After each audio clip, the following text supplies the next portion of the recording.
And I think Vijay has a set of accomplishments that would take a while to read. You have the bio over there. And I think his experience, his fragrance of how he has utilized, incorporated Hinduism, Sanatana Dharma, is very distinct. You will see what I mean when he does come on stage. He is US born, electrical engineer by trade, another graduate of UMCP Anjana, so you have another one of that. And his knowledge in philosophy, in scriptures, in Sanatana Dharma, in Hinduism, in Buddhism, and all the other isms, has been driven by his passion to know, his curiosity to learn. So he has sought out teachers who have given him the material.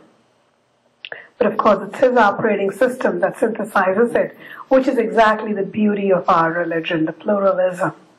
So I'd like to welcome Vijay to present his own concept of how his eyes have made sense of our scriptures. And I made a bargain with him because my cell phone was running out of battery. I had a witness. I said I will barter 1 more minute if you give me your phone, so he gets 11 minutes. My age really does not matter in comparison to the age of our elders, our parents, our teachers.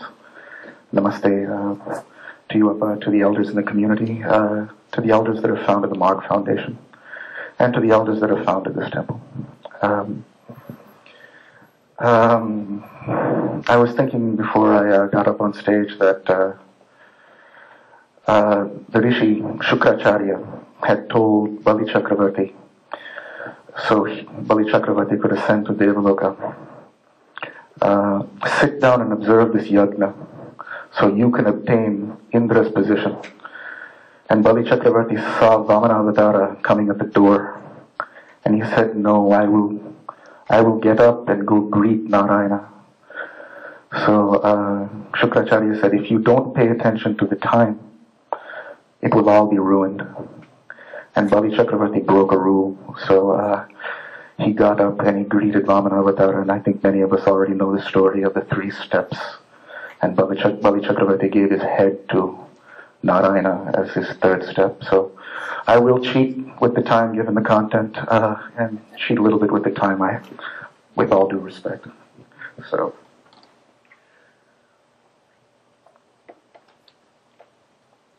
I've very often heard folk throughout our community, both in the West as well as in India, that Hinduism is a way of life, a way of living.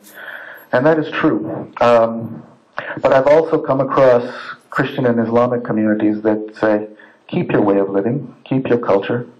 Here is a religion, and then convert to it. So we must also remember that not only do we have Hinduism as a way of living, but it imparts perspectives, pluralism, perspectives on the meaning of living and existing. And that when we do think about Hinduism as a way of living and a way of life, we should also consider it not only from the individual perspective, the anubhava, but also consider it from the perspective of our families, our community, our society, our nation, and our civilization across time. What I will be planning to do is go through the 5 questions that were provided by the Marg Foundation, and starting from the critical elements that drive pluralism, and then ultimately getting to what can be done to promote Hindu dharmic thoughts, values, and practices without conversion, which was the last question that was asked. So, some of the critical elements of Hindu thought, philosophy, and structure that drives pluralism is parallel religio-philosophical development within India. In Greece and in China, where other philosophical traditions took place, these traditions developed in sequence. But Indian philosophical tradition developed in parallel. The Jains, the Buddhists, and the Hindus, side by side, dialectically developing their positions in parallel. With 5 fingers, with 2 hands, I can do so many things. With 1 limb, there is only one thing I can do. So what that really yielded was a science of dialectical debate argument, not from the standpoint of being able to debate each other out of existence, but to debate each other in such a way that they could strengthen their positions, strengthen their own understanding of themselves. This field of study within Brahmana Vidyapita circles is called Tarkashastra. An example of this that I'll give here is here, where our two primary metaphysicians of a particular Vidyapita, for example, our Shankaracharyas and our Madhvacharyas from different institutions would debate. And when they would debate, these Darshana Pandityas would come together to argue, but they would have three teammates behind them: a grammarian, a rhetorician, and a logician. A grammarian, a Vyakarana Pandita, a rhetorician, an Alankara Pandita, and then a logician, a Tarka Pandita. And until the three agreed on their frameworks of what is my logical structure to make my statement, what is the grammar that I can use to employ my statement, and what are the bodies of text that I can cite, so that way we can be on common ground, the head Darshana Panditas would not even speak. An analogy to this is actually out of the Mahabharata. On the 10th day, night, when Bhishma goes into the Pandava camp and tells them explicitly, he doesn't dance around it, put Shikandi on the field and you can take me off. The next day, Arjuna uses Shikandi as his shield. And on the 11th day night, after Bhishma is put under the bed of arrows, Arjuna goes crying to Bhishma saying, what have I done to you? And Bhishma tells him, he said, listen, I am the impedance to Dharma. Therefore, I gave you an equal armor to my wishful death. When you had Shikandi as your armor and I had my wishful death as an equal armor, then the two of us faced on equal ground, on common ground, and because you had Vasudeva, Dharma was on your side and Dharma prevails. So in a similar way, we have this type of framework, a democratic framework for being able to argue position. It is one of the cornerstones for how plurality could exist in such a way that it would not snuff the other one out of existence, but they would debate each other to help each other. I have a slide here that I can't get into given the time, but about 30 miles east of Bangalore, there's a rock edict dating back to roughly the 12th century, where Vidyaranya had debated a disciple of Madhva's, foremost student of Vyasatirtha. The two schools of the Vedanta debated, of the Advaita tradition and the Dvaita tradition, and the great Ramanuja scholar Vedanta Deshika presided over the debate. And etched into the rock, it's not even about what they argued about. Etched into the rock it reads, here the three schools of the Vedanta would meet, two would debate, the third would referee, and then they would switch roles to keep each other strong. Such is plurality. I wanted to bring up an example here of similar circumstances across scholastics within Jainism, Buddhism, and Hinduism, where they commonly surveyed each other's traditions, so that way they could teach their own communities about each other in terms of proactive pluralism. One of the examples I wanted to get into was Vachaspati Mishra, his great Advaita scholar of Shankaracharya out of the 10th century AD. He wrote a work called the Nyayavartika Tatparyatika, defending a tradition of Hinduism that is no longer alive today, the Nyaya Vaisheshika. Then he wrote the Sankhya Tattva Kaumudi, defending the Sankhya tradition that is also no longer alive today, unfortunately. Then he wrote a work on the Purva Mimamsa. Then he wrote a work on the yoga called the Yoga Sara Sangraha. Then he wrote his premise, his contribution based on his own anubhava, his own perspective to Shankara's tradition called the Bhamati.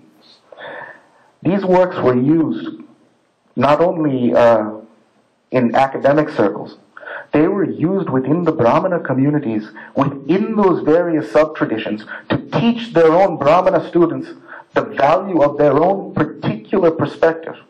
He wrote so strongly about the other that the other used his books to teach their children. Proactive pluralism, as opposed to sometimes pluralism just says, let anybody come in, which is good. Reactive pluralism is a good thing. but proactive pluralism. Can we go and engage the others, study about them, and help them be them? Because my anubhava is important, but even more important than my anubhava is your anubhava. We must work as a community to protect each other's anubhava, meaning each other's spiritual experience. So, what that yields is kind of back to this sort of big picture, where we're talking about material living in the top, spiritual living in the bottom, and because of karma and samsara and then moksha, spiritual living in the bottom, we have a breakdown in the fields of study that occur within Vidyapita Brahmana circles as far as what is philosophical thinking within Hinduism. And then that drives downward into the various traditions that we have across Jainism, Buddhism, as well as the schools of Hinduism that culminate in the schools of the Vedanta that we have today. Based upon which of the four means out of the Bhagavad Gita do they prioritize over the other? Do they prioritize bhakti or devotion and faith? Do they prioritize jnana or wisdom? Do they prioritize karma, works, actions, seva? Or do they prioritize dhyana, meditation or clarity of mind? Do they prioritize these means as satvidya of tattva, knowledge of reality yields the spiritual experience, moksha, nirvana, sadhana? The idea was they all disagreed on what is the nature of knowledge, what is the nature of reality, and therefore what is the nature of the spiritual experience. But what they did agree on is that if we're looking at that swastika towards the right, towards the far left, we can see that our material living on the swastika, horizontally, it is within the bounds of dharma and moksha. They don't go off into the sunset, meaning I don't just keep making money for money's sake. I make a living materially so I can contribute back to dharma and to each other's mutual spiritual experience. It's the idea of why we see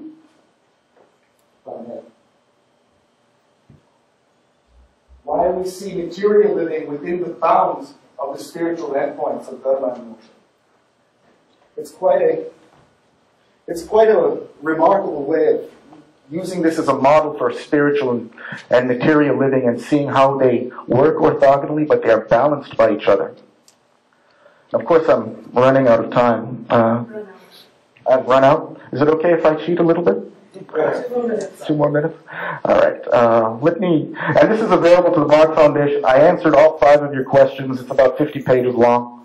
There's some good diagrams in here as far as when we're talking about pluralism across the religions of the world. And here I listed them out across Asia because the religions that are listed from the beginning of the talk on the 12 major religions of the world are the 11 because the Baha'i community, while remarkable for their positions, is quite small in their population. So I listed 11 for East, South, and West Asia. The world religions agree from they agree from an ethical standpoint. Don't lie, don't cheat, don't steal, that kind of thing. They disagree from a metaphysical standpoint on what is the nature of reality. They disagree from a ritual standpoint.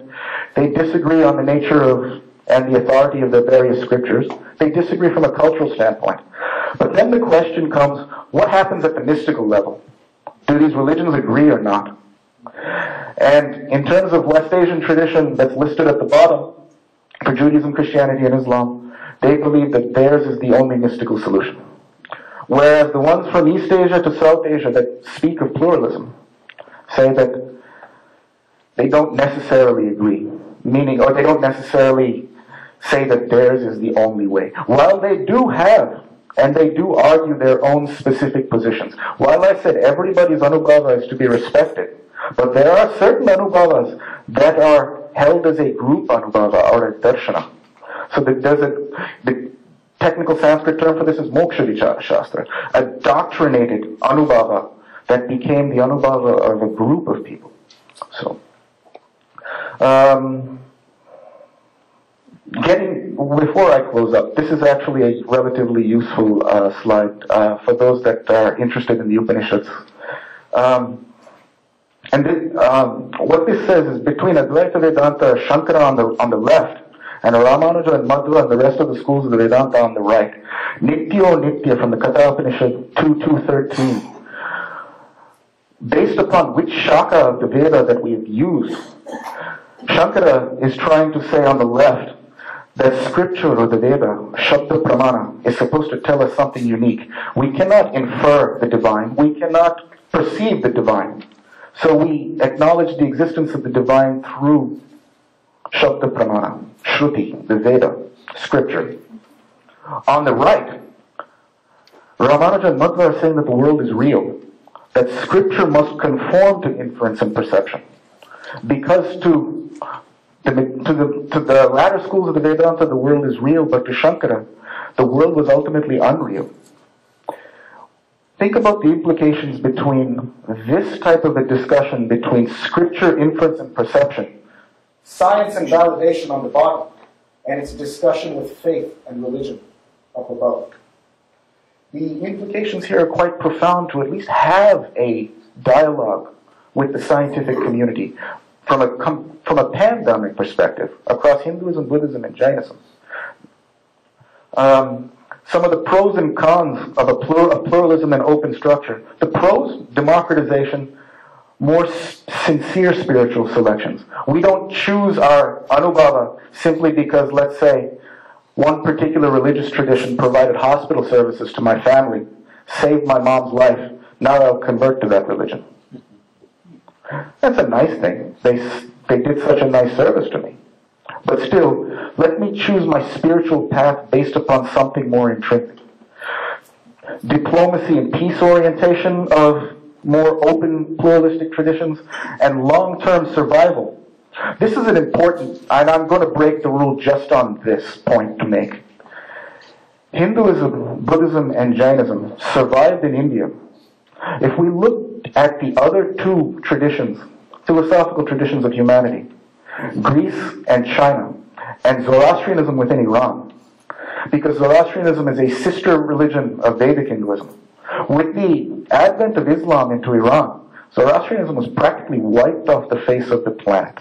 They're a small number today.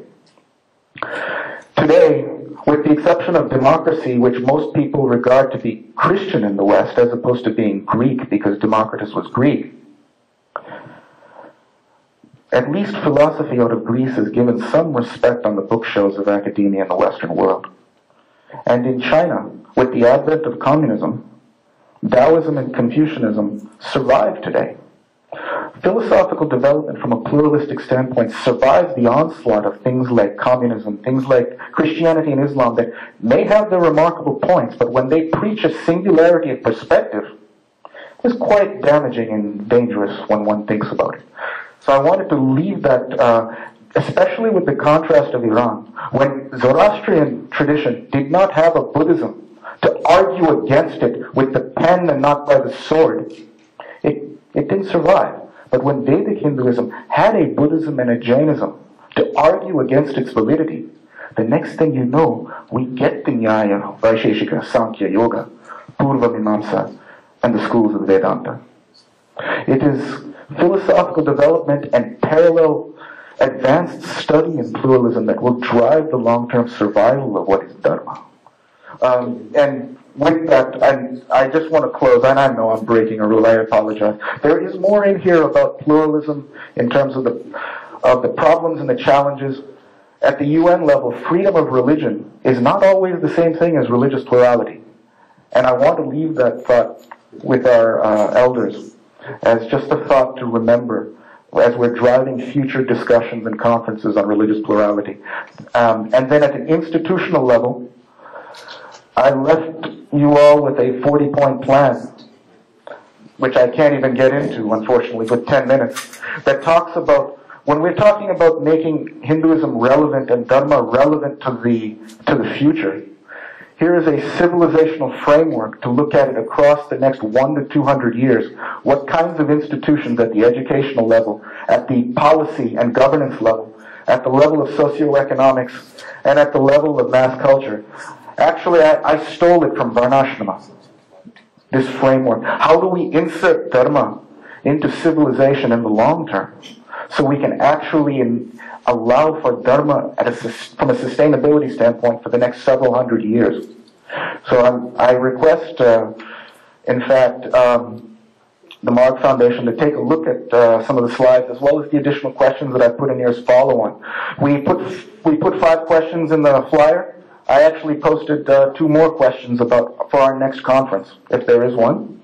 How do we promote and institutionalize advanced study of Dharma and Shastraic material across the Dharmic communities, as well as how can we partner with industry policymakers, educational institutions, and mass cultural programs to ensure Dharmic implementation of some of these things that could build a future that are not only thinking across temples, but I'm talking about museums, universities, seminaries, libraries, international treaty organizations, federal credit unions and banks and employment services, down to having our own mass news media networks, student engagement, tourism and pilgrimages. The list is there. It's a 40-point plan. Feel free to... I got a thumb drive here that I gave to Uncle that he can email it out to anybody who's arrived, or, gives an email address and that kind of thing. And then, yeah, I know, I apologize. But there is a lot to this. And one last point to make is that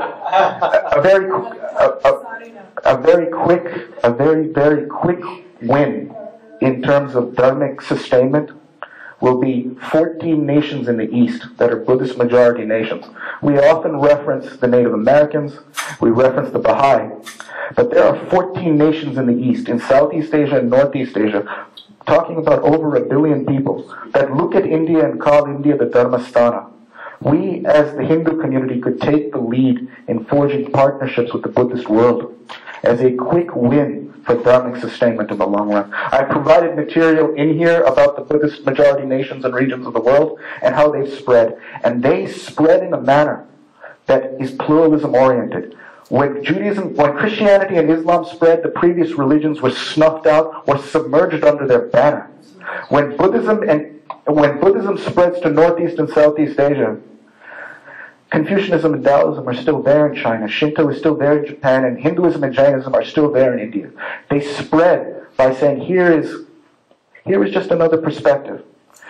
The Sanjiao are famous in China, pre-communist China. They said, I can be mother, daughter, and sister at the same time. To the conversion question, why should I pick one? Well, I have 2 parents. I can say I love them both. In this regard, the Sanjiao would say, I am mother, daughter, and sister at the same time. Why can't I, with my relationship with nature, be Taoist, my relationship with my fellow human being be Confucian, and with my relationship with myself and my mind be Buddhist? Simultaneity of perspective is also a remarkable way of looking at pluralism. So, with that, I apologize.